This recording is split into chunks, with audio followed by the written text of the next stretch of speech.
Mana shu mebelimiz tekinga tushdi desam ishonasizlarmi? Sababini oxirida aytaman.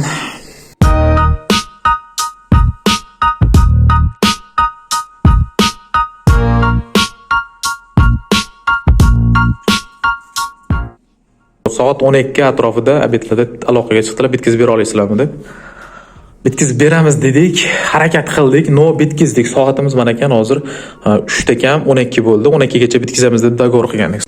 Mana bu TV tumbasi bor edi, selaj bor edi, mana bu ofisni stol bor edi. Bitganga o'xshab turibdi, bitgan, lekin uspet qilmadik vaqtida. Sababini aytaymi? Faqat mana bu bitta dona ruchka qo'ya olmadik mana.